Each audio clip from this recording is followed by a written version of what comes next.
به شهر دیژون خوش آمدید.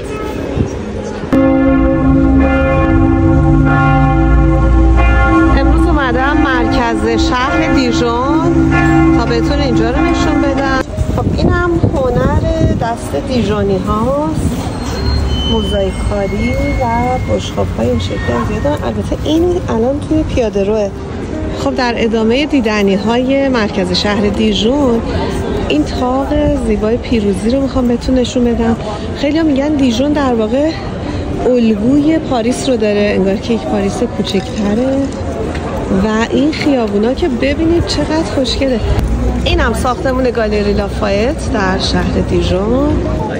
برای من که عاشق کلاهم این کلاه فروشی بهترین مقصده.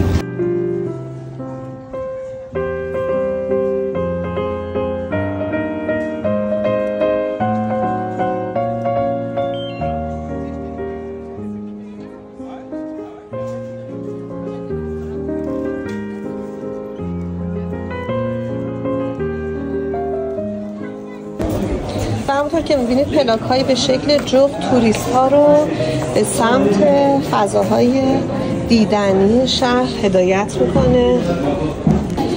نماد شهر دیژون در فرانسه جغده، چون در این شهر از قرون وسطا سنگ تراشی کوچیکی به شکل جغد روی دیوار کلیسای نوتردام دیژون قرار داره.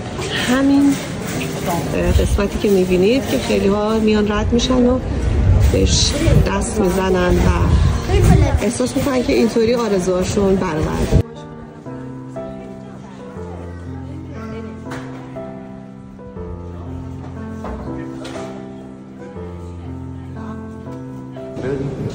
این هم داخل کلیسای معروف دیژون.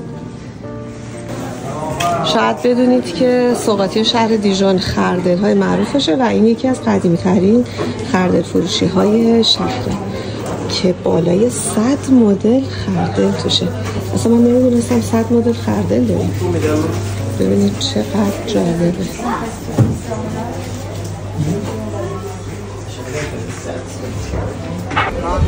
اینم من برای دخترم از دیژون سوغاتی گرفتم.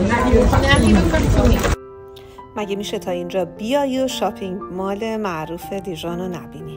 شاپینگ مالی که خیلی قشنگ بود و کلی برندهای مختلف داشت، اما چیزی که برای من جلب توجه کرد یک مجسمه خرس قطبی بود که به نوعی نماد مدرن دیژون ازش اسم میبرن و بسیار زیباست.